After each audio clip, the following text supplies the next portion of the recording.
the law. Napakalalim po ang mga epekto nito sa ating buhay.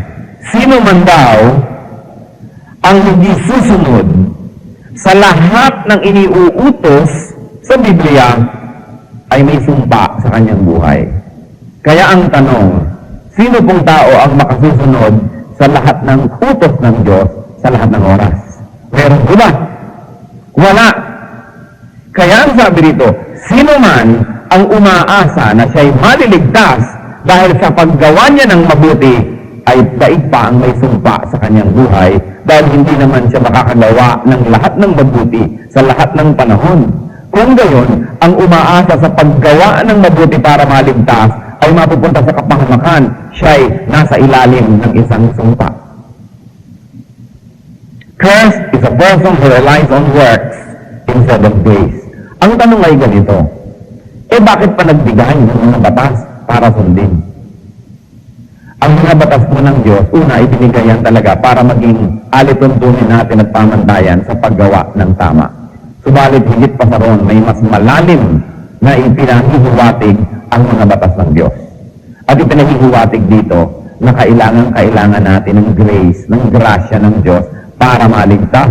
Sapagkat sino man ang masusing mag-aaral ang mga utos ng Diyos, merong inevitable conclusion kayong mararating. At yan ay sasabihin nyo, imposible ko itong magawa lahat. Walang taong makasusunod ng lahat ng ito sa lahat ng panahon. Marami pong mga tao ang akala nila ang mga utos ng Diyos ay hagdanan na isa-isa mong aakyatin para ka makarating sa kaluwalhatian ng Diyos sa langit at sa kaligtasan. Subalit hindi yan hagdan na maaaring akyatin sapagkat walang makaakyat ng kaluwalhatian ng Diyos. Ang mga utos ng Diyos ay isang pader na mataas at blanco na nagsasabi sa iyo, imposible, you cannot make it. To the point that the laws point to Jesus Christ. That the law of God points to grace. Na sinasabing, kung aakyatin mo lang ako, imposible. You cannot go to God on your own. Hindi mo pwedeng kitain ang kaligtasan. You cannot earn salvation through good works because nobody does everything good prescribed in the book. In other words, anybody who will be very serious studying the Old Testament will say, Bitin, nansan na ang kasunod? Kasi dapat yung New Testament, grace. To the point that everybody in the Old Testament that looked forward to the Messiah, to the Savior, was saved through faith in the Savior who was to come. Now we look backward to the Messiah who has already come, and we are saved by looking backward to the Messiah who has come. It has always been grace. Marami po mga tao naniniwala, nagtuturo na, pagka nagkasala ka muli, hindi ka na naman ligtas. Di ang ibig sabihin pala, binusan tayong iniligtas ni Kristo, at pagkatapos every day thereafter, tayo na ang naging tagapagligtas ng ating sarili. Kasi pag sinasabi mong nagkasala ka, therefore hindi ka naligtas, baligtarin nyo yan, ligtas ka dahil hindi ka nagkasala. If my personal sin will bring judgment upon me, then it must be my personal holiness that should grant absolution or should give me salvation. But we know na hindi po yung ating mabuting gawa ang nagliligtas sa atin, kundi yung mabuting gawa ni Kristo na pag pinaniwalaan natin at inallocate natin sa ating sarili, nagiging atin na sa pamamagitan ng pananampalataya. Kaya ang sinasabi dito, all who rely on observing the law, and if I may add a parenthetic expression, all who rely on observing the law to be saved are under a curse. For it is written, cursed is everyone who does not continue to do everything written in the book of the law. Sana malang sinabing cursed is everyone who does not do. Kaya minsan mo lang gawin, baka pwede na. Pero ang sabi, who does not continue. Kahit ginawa mo kahapon, pag hindi mo na naman ginawa ngayon yung mabuti, cursed ka na naman. Who does not continue in doing what? 90%? No, 100%. Who does not continue in doing everything. So ang masasabi mo nga, ay, hindi nga ako maliligtas kung sa paggawa ng mabuti. Sapagkat hindi ko magagawa ang lahat ng mabuti sa lahat ng panahon. Somewhere, sometime, I will fail. Kaya dapat hindi ako manalig na sa pamamagitan ng gawa ko, ng sarili kong kaligtasan, sa pag-observe ng mga batas at kung ano-anong utos ng Diyos ako maliligtas. Kung sasabihin ko na lang, ay, Lord, imposible, hindi na po ako masasave, liban iligtas niyo ako.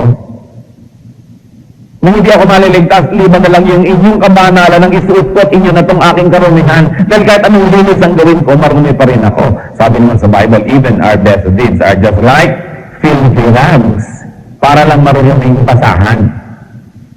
Hindi natin namamalayan, maaaring may sumpa pala in our life pagka inaasahan natin yung ating lang sariling mabubuting gawa. Kasi pag sinabi na ibang nagkasala ka, hindi ka na naman saved. Therefore, siya saved pa rin dahil hindi siya nagkasala. Hindi siya ang savior ng sarili niya. And it is a great blasphemy because there's only one savior, and that is Jesus Christ. Pag sinabi natin natanggal na naman ang kaligtasan ko dahil nagkasala ka, therefore, balik na rin. Pag hindi natanggal, accomplishment ko kasi hindi ako nagkasala. Therefore, at the very least, I am Christ's co-savior. He saved me once, but I maintained my salvation. So, co-savior na ako. Kaya hindi yan totoo. Sabi po, cursed is the one who rely on observing the law. Hindi naman ibig sabihin masama po to observe the law. We must. But because we are already saved, we observe God's law. Hindi yun, we observe God's law so we can be saved. Baligtad. Dahil tayo ay anak na ng Diyos, sinusunod na natin lahat ng inuutos niya para siya maluwalhati. Pero hindi yun, susundin ko lahat ng utos para ako maging anak ng Diyos. There is nothing you can do in your own merit that can earn you that blessed situation except to accept Jesus as Savior and Lord. Grace lang. So maaari, marami tayong nakapaligid sa atin, may curse pala yung buhay nila, hindi nila alam. Kasi umaasa sila sa kanilang sariling gawa para maligtas. Bakit naman curse yun? Pero nyo yung ginawa ng Panginoon Jesus, i-ignorant mo. Sabi mo, teka, hindi enough yan. Kailangan dagdagan ko ng aking sariling pagsisikap. Sinabi na nga ng Panginoon nung mamamatay siya sa krus, it is finished. Tapos na ang lahat ng gawain ng salvation. Tatanggapin na lang. Tapos sabihin mo, kulang. Dadagdagan ko ng kamanalan ko araw-araw para mabuo. That is very presumptuous. That is even blasphemous. And it deconstructs the very center of God's plan for salvation, which is through grace. Grasya, biyaya, hindi sweldo, hindi bayad sa mga nagsisikap. Grace is the only way out of such curse. That's curse number 2. Curse number 3 is for not tithing. Baka bigyan yung pera ng collection tuloy. Minsan pala ang hindi nagtatithe. Ano po yung tithe? The 10% of everything that God gives us, we give back to God. To His work, to His church. Sabi sa Malakay 3, 8 and 9, will man rob God? Yet you rob me. But you ask, how do we rob you? In tithes and offerings. You are under a curse, the whole nation of you, because you are robbing me.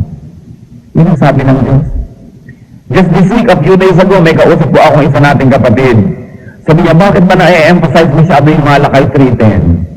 Yung pagka nag-tithe ka, bibigyan ka ng Diyos ng mga blessing, bubuksan niya ang bintana ng langit, at talagang pamapakain sa iyo ang mga pagpapala. Pero hindi ako nag-mention yung Malakay 3:9 na dapat i-mentionin na ang nagnanakaw sa Diyos by not tithing ay may sumpa. Dalawa naman kasi ang ating motivation para maging faithful sa Diyos. Kung Malakay 3:10, yung premyo. Kung Malakay 3:9, yung parusa. Kung hindi mo gawin. So, pagbugtong-tungtong natin lahat na ang hindi nagtatahit sa Panginoon ay magnanakaw. Bakit titigan mo nga ang inyong katabi? Mukha bang magnanakaw ang inyong katabi? Hindi natin alam, di po ba? Kung may salamin tayo manalamin. Ako kaya magnanakaw. And yet, the terminology, napakabigat, napakasakit na salita, hindi po ba? Masabi magnanakaw, sabi mga tuntorobo. Magnanakaw. Pero ang sabi ng Diyos, kasi mga magnanakaw. Kayong mga hindi tapat. Sabi ko noon, will man rob God? pambihira kayo. Kaya sabi natin, napakalakas naman ng loob nito, napakatindi naman ng sikmura nito, ginanakawan ang kapwa-tao, lalo mahirap. Offended na offended tayo kapag nanakaw, di po ba? E paano pa yung ang Diyos ang ninanakawan? Hindi ba lalo naman kailangan napakatibay ng ating sikmura para natin magawa yun? Kaya sabi ng Diyos sa Malakay 3:8 and 9, will man rob God? But the answer is yes. Says, you rob me. Ninanakawan niyo ako. At tatanungin niyo pa ako, paano namin po kayo ninanakawan? Sabi niya sa inyo mga ikapo at mga handog. In your tithes and offerings, you are under a curse. The whole nation of you, because you are robbing me. Baka naman po ito, isa sa mga curses ng ating buhay, kaya hindi tayo umulad-unlad. Kaya kahit gano'ng karami kitain natin, para lang tayo naglalagay sa isang malbing butas, wala rin nangyari. Malaki kita mo, tapos bigla yung anak mo, nabalian ng grupo, mas malaki pa yung babayaran sa ospital kaysa sa yung kinita. Yung kahit ano mangyari, kulang at kulang at kulang. Pwedeng mangyari yan because meron curse.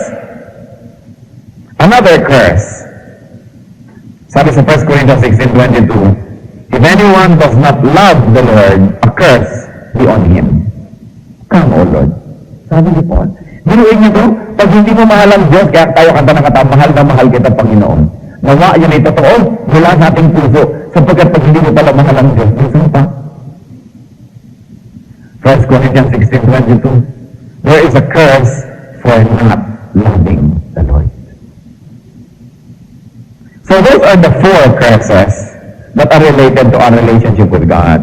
Let's go to 6 curses that have something to do with our relation with fellow men. There is a curse for people who curse God's anointed people. Pag merong minamahal ang Diyos, kinakasihan, pinagpapala, at yung taong yun o grupo ng taong yun ay inyong pinag-isipan, ginawa ng masama at isinumpa siya, ang samba, talbog sa akin, balik sa'yo. At didikit pa. Yun ang sabi. Anong sabi sa Genesis 27:29? Sabi ni Isaac and Jacob nung ibinigay niya yung blessing. May nations serve you and people bow down to you. Be Lord over your brothers and may the sons of your mother bow down to you. May those who curse you be cursed and those who bless you be blessed. Yung kung may mga anointing, those that bless them are blessed, but those that curse them are cursed. Kaya mag-iingat ang ating mga labi. Mag-iingat ang ating mga isip sa mga iniisip, sinasabi at ginagawa natin because you might be cursing God's anointed ones. Lalong-lalo ang kanyang mga anak, lalong-lalo ang kanyang mga hinihirang talaga siya. And that is his prerogative. Ano po ang sabi sa Numbers 22:12? Si Balaam ay binabayaran. Si Balaam po ay isang parang prophet na nag-bless, ganyan, nagsasabi siya ng mga blessing, pwede rin siyang nagka-curse. May nagbabayad sa kanya, sinusugulan siya, i-curse mo, isumpa mo ang bayan ng Israel. Kasi kalaban ko, babayaran kita, i-curse mo. Ano po ang sabi niya? Sa Numbers 22:12. But God said to Balaam, kasi si Balaam ay gusto ng sumama, nagbulag siya dun sa suhol na ibibigay. At talagang sasama na siya para sumpain niya ang mga anak ng Diyos. At sabi ng Diyos kay Balaam, do not go with them. You must not put a curse on those people because they are blessed. Sinabat siya ng Diyos. Huwag kang kasama sa mga nagre-recruit sa iyo. Hindi mo dapat isumpa at bibigyan ng sumpa yung mga taong pinagpapala ko. And then in Numbers 23:8, sabi niya, how can I curse those whom God has not cursed? How can I denounce those whom the Lord has not denounced? There is a curse for cursing God's anointed people. Mag-ingat. Kaya lagi po tayong pinaalalahanan ng Biblia tungkol sa ating mga bigla, sa ating pagsasalita, sapagkat ang lahat ng yan may balik. Pag magbibitaw tayo ng mga maling salita, mga paratang, criticism, o kaya nag-iisip tayo ng masama laban sa mga anak ng Diyos, lalo doon sa kanyang mga anointed, ay mag-isip-isip tayo sapagkat babalik at babalik yan. Anong sabi ng Panginoon kay Joshua? Ano will be with you? enemies will be my enemies. Your friends are my friends. And the Lord assured Joshua of his anointing. God's anointing is always coupled with his protection.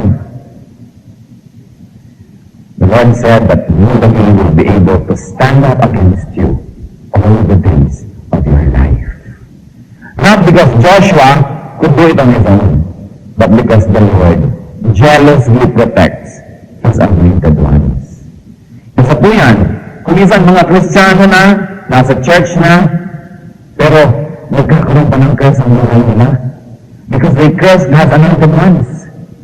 Maaaring hindi sila conscious, maaaring half-conscious, but now we should be conscious to be very careful about our judgment and our words and our criticisms.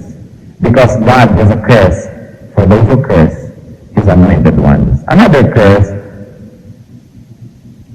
gano'n po dito ang karami ang may mga magulang na buhay pa, nandiyan pa ang tatay at nanay nyo. There is a curse for people who dishonor their parents. There is a curse.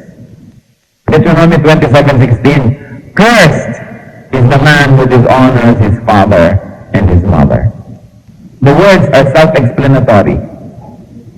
Cursed is the man who dishonors his father and mother.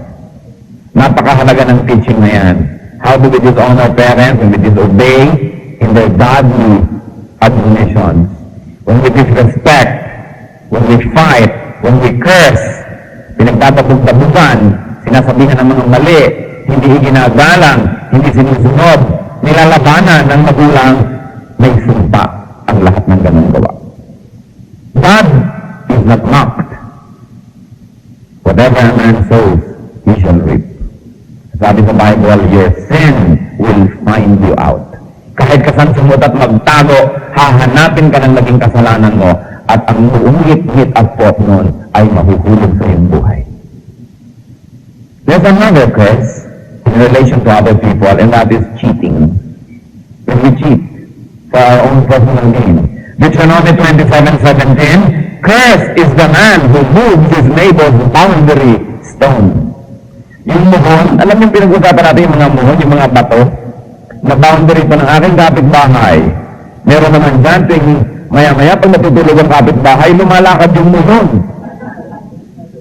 Hindi nyo natingnan ng inyong farm sandali. Aba, umurong na yung kapitbahay ko, lumiliit ang aking daigdig, lumalaki ang kanya. Hindi po bago yung kasalanan na yan. Dati na, subalit ang hindi alam ng marami, may sumpa ang ganyang uri ng panlaraya. Deuteronomy 27:17, cursed is the man who moves his neighbor's boundary stone. There is a petty crime, no, huhugutin nyo ang buho ng kapitbahay at iuurong nyo ng konti para makakuha kayo sa bangkal. Pero may mas malaking ganyan, yung hindi na gumagamit ng mga muhon, dahil milya-milya, kilo-kilometro ang nilaland grab nila. People who land grab from indigenous people, yung mga city folks na alam lahat ng batas, na kaya nilang paikot-ikutin at palaruin, ang ending, maging kanila yung bundok at yung mga katutubong nakatira doon, nawala doon, yun. Times 100 curses dapat ang bumagsak sa mga taong nangaagaw ng lupa ng mga katutubo. For their personal gain. Sa mga taong nangaagaw ng lupa ng mahihirap, konti na nga yung lupa, inaagaw pa para lang lumaki ang sakin. Sabi, cursed is the man who moves his neighbor's boundary stone. Napakarami po nating mga kababayan, mga katutubo na sapagkat they don't have a culture of having and a culture of greed. For thousands of years, they share the entire resources of the mountains and the forest with everyone else. O darating ngayon ang isang taga Maynila o taga Cebu na ibinawagayway na kaprasong papel at sinasabi, akin ang bundok na ito, umalis kayo dyan. Greed. The Lord has a curse for such types of people.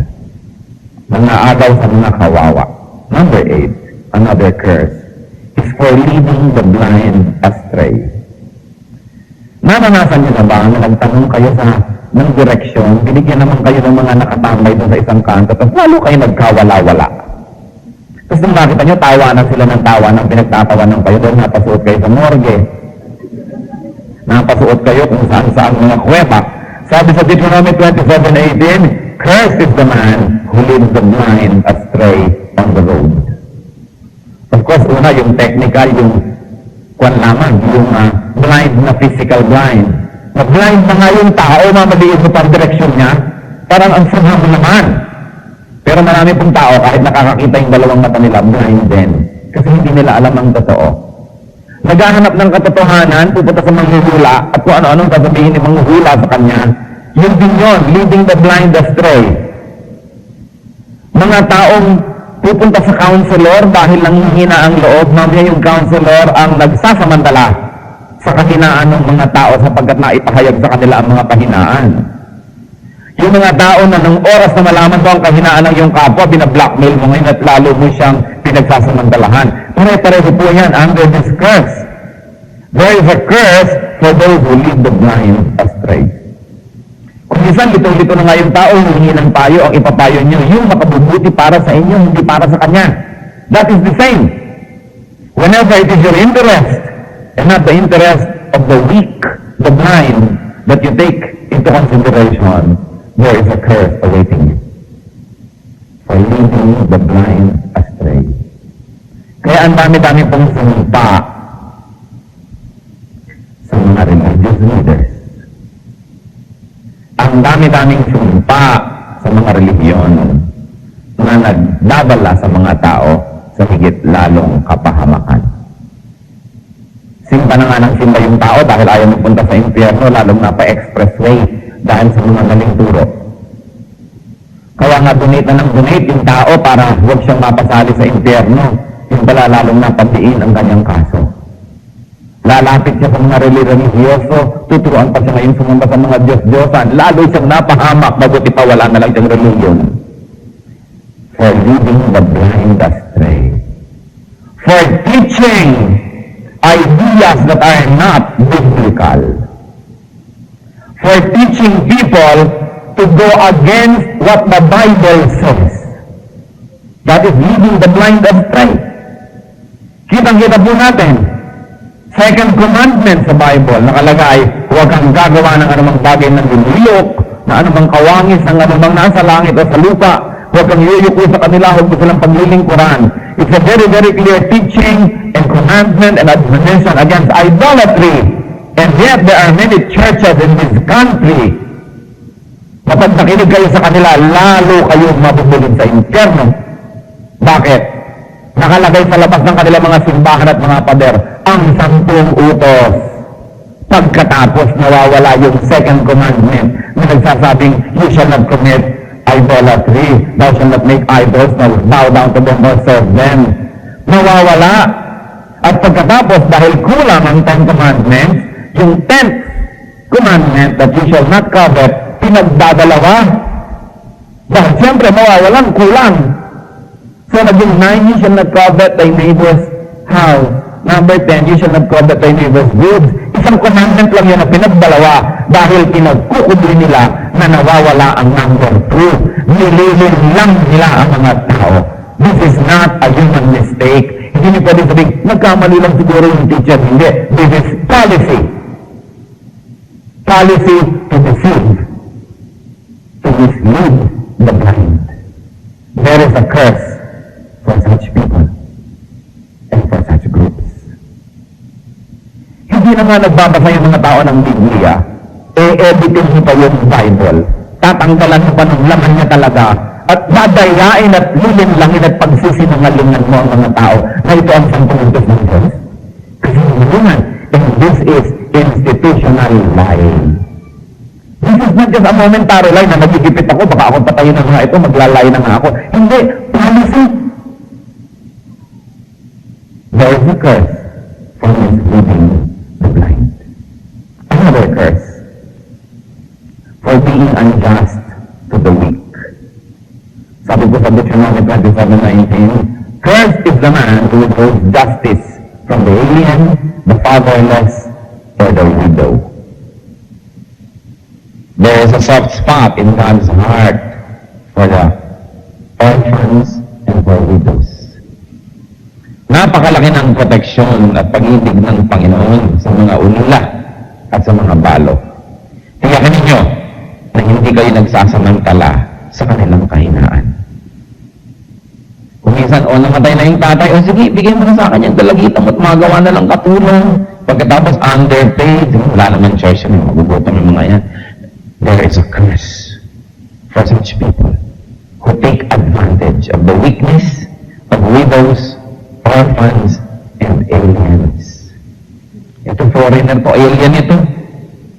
Kailangan natin, pwede natin itong pagsamantalahan. Hindi ito taga rito, walang magpo-protect. God protects them. And a curse is upon people who are unjust to them. Finally, another curse. Because we can go on and through a litany of curses. But today we only have 10. There is a curse for being wicked. Yung pagiging nating masama, malupit, meron niyang sumpa. Proverbs 3:33, the Lord's curse is on the house of the wicked, but He blesses the home of the righteous. Kung minsan nagtataka tayo, bakit lahat na yata ng pwedeng peste na nangyari dun sa isang bahay? Pero yun pala, it is a house of the wicked. At ang nakalulungkot, kung isang wickedness lang ng tatay, wickedness lang ng nanay, o wickedness lang ng isang member, lahat ng member ng pamilya na yan nadadamay because it's the entire house that receives the curse. So titiyakin natin na hindi tayo malupit, hindi tayo mapangapi, hindi tayo nangangawawa ng kahit na sino, sapagkat ang tinig ng mga api at ang iyak at daing ng mga kawawa ay dinidinig ng Diyos. Titiyakin natin na ang ngit-ngit at puwat ng Diyos ay hindi sa atin pupunta. The Lord's curse is on the house of the wicked, but He blesses the home of the righteous. How can we be free from such curses? Unang-una, iwasan natin. Kaya nga ipinapaalala. Pangalawa, kung nagawa na natin noon, tapos na yon. Pero ang mahalaga, repent if the sin was already committed. Let us not rationalize. Huwag na nating papaniwalain ang ating mga sarili at mga tuwiran pa tayo na tayo ngay tama at iba ang mali. Kung nagkamali tayo, tanggapin ang ng pagkakamali, ihingi ng tawad. Because according to 1 John 1:7, the blood of Jesus Christ cleanses us from all sin. Maaari tayong patawarin at linisin. And then if there are people who are cursing you, people who are not nice to you, people who are evil to you, do not return evil for evil. As we always like to say, pag gumawa ang isang tao ng masama, at sinuklian nyo rin ng masama, di pareho na kayong masama. Ang pinagkaiba lang nauna siya ng ilang paligo. Pero sinundan nyo agad-agad, di pareho na. But you return good for evil. Ang sabi ng Panginoon, bless those who curse you. Luke 6:28, bless those who curse you. Pray for those who mistreat you. Yan ang tamang tugon ng mga anak ng Diyos sa mga maling ginagawa sa atin ng sanglibutan. Huwag tayong gaganti. Hindi naman ibig sabihin that you will not seek redress or justice, but don't return evil for evil. Sabi na iba, hindi ba sabi sa Bible, tooth for a tooth, eye for an eye. Mali pong application yun. The policy of tooth for a tooth is a judicial policy. Meaning, nasa manual yun ang mga hukom. Hindi yun para sa taong bayan. Kaya kung ako hukom, nakikinig ako ng inyong kaso, ninakawan yun ng isang kalabaw, ang sabi ng manual ko, a tooth for a tooth. O bayaran din ng isang kalabaw. Binali mo ang kanyang paa, a tooth for a tooth. O, baliin din ang paa nito. Pero yung hukom ang magbibigay nun, hindi yun naapi. Hindi yun nagsasakdal. Kasi ang hukom, pag nagbibigay ng hatol, according to the books, hindi siya personally responsible. Sinusunod lang niya yung policy. Pero pag tayo ang naghatol, na hindi naman tayo ang hukom, we become responsible. Kaya nakikita nyo, pinatay niya yon, o siya, bitay din siya. O nang rape ito, ang rape ay para mo na rin pinatay ang isang babae. So, that sentence, yun ang sabi ng a tooth for a tooth, an eye for an eye. Huwag yung ginalit kayo ng kapwa, magagalit din kayo, dahil sabi sa Bible, an eye for an eye and a tooth for a tooth. It's a wrong application. Hindi naman kayo hukom. It is in the manual ng mga hukom, kaya misquotation. Remember, sabi sa Romans 12:14, bless those who persecute you. Bless and do not curse. Do not curse. Huwag kayong magsusumpa. sapagkat ang sumpa, when wrongly given, bumabalik dun sa nagbitaw. Parang boomerang. Kaya mga masama natin sa nadapa sana siya. Masubang sana sila. Saan mo babalik yan? Huwag ko sana. Bumagsak sana ang anak niya sa school. Para pare-pareho na lang mga anak namin. Ganyan. Ganyan. Lahat yan bumabalik. Kaya, bantayan niyo po mga kapatid ang inyong isipan. Because, with the judgment you pronounce, you will be judged. The measure you give is the measure you get. That's what the Bible says. So, we Christians bless when we are cursed. When we are persecuted, we pray for our tormentors. Could any one of us be living under a curse right now? Let us bow before the Lord and analyze ourselves. Baka naman kaya hindi matuloy-tuloy ang inyong prosperity, meron palang sumpa. Baka naman kaya hindi matuloy-tuloy ang inyong kaligayahan o hindi dumating-dating ang inyong inaasam-asam na kapayapaan. Baka may sumpa ang ating buhay. Baka parang everything goes wrong. Parang pinagkakaisang ng lahat ng planeta. Baka there is a curse in our lives. Allow the Holy Spirit to move right now. To convict us. And if anyone is convicted by the Spirit, repent today. Convict us. Shake us out of our comfort zones so we can assess ourselves more correctly. Move among us. Kung sino man sa atin mga kapatid ang nagkaroon ng pagbubukas ng isip sa isa o higit pa roon ng mga bahagi ng ating buhay na maaaring may sumpa.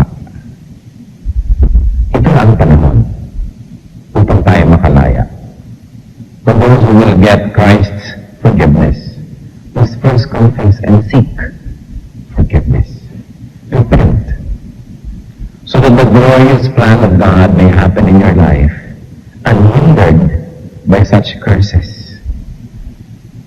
Kung sino man ngayon ang kinausap ng Espiritu, ipinakita na may bahagi ng ating buhay na maaaring maapektuhan ng mga sumpang ito. And you realize that the Lord is speaking to you today. The Lord speaks so we can repent and obey. And you want cleansing. You want restoration. Stand right now while heads are bowed, eyes closed. Kilalanin natin na nagkamali tayo. Kilalanin natin kailangan natin ang pagpapatawad ng Panginoon. At hihingi tayo ng pagpapala na ang mga ito mawalang visa kung nagkaroon ng visa sa inyong buhay. We're going to pray right now. Sino mo magsasabing, Lord, may curse ka siguro itong buhay ko because of any of those that have already been mentioned. The Lord said, come to me, I will give you rest. Come to the Lord in prayer. Yes, we're going to pray now. I would like to say, Lord, I like your restoration. Forgive me. Take away this curse from my life. Napakarami pa ng paraan na magkaroon ng sumpa. It's not an accident that the Lord brought you here today. He likes to restore you. He likes to forgive. He likes to take away that curse from your life. But you've got to stand up and tell him, Lord, take it away. I'm sorry for it. Those who would like to receive restoration, freedom from such curse, you stand up where you are. We need to humble ourselves before the Lord so that He may be exalted. We need to admit our shortcomings. God is our judge, not our fellow men. Anybody else, like I say, Lord, isa o higit sa 10 ito, naging guilty ako. Right now, I repent, I'm sorry. Restore me. This is your day of restoration. A beautiful, wonderful day. Na mawawala ang mga taming ng kadiliman, maliit man o malaki. Silently, those who stand and those who still like to stand, do so, seek God's forgiveness. And I'm going to pray for blessing for you.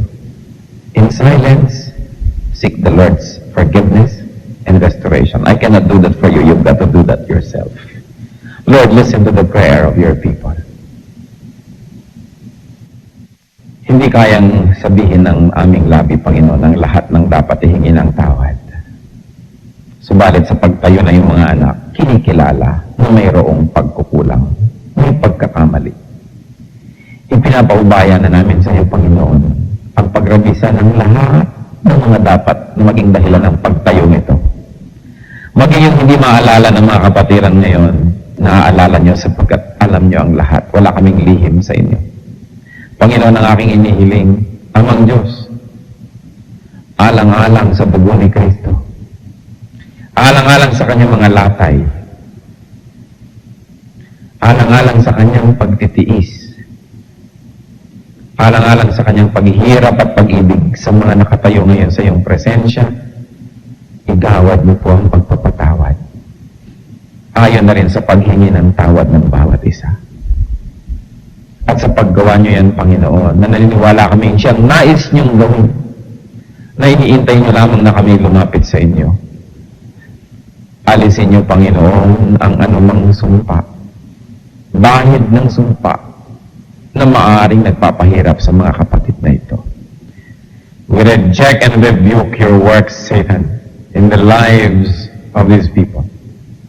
We shatter to pieces your evil plans against these people as we expose through the light of the gospel the deception that you have inculcated in the lives of many brothers and sisters. And we receive your light, O Holy Spirit. We receive your restoration. Ama, sa pagtayo ng iyong mga anak, sa pagpapakumbabang ito, ibangon mo sila. Patindigin mo sa iyong mga salita. Kasandalin mo sa iyong pag-ibig at liliman mo ng iyong pagmamahal. Father, I ask you on behalf of Jesus, all blessings, material, physical, emotional, spiritual, that have been withheld because of such curses, let these blessings flow into the lives of these people right now. We claim blessings from the very throne of Jesus. We claim our inheritance as children of God through our faith in the Lord Jesus. Let this rich and exuberant and beautiful and refreshing inheritance be released unto your people as they are restored and forgiven.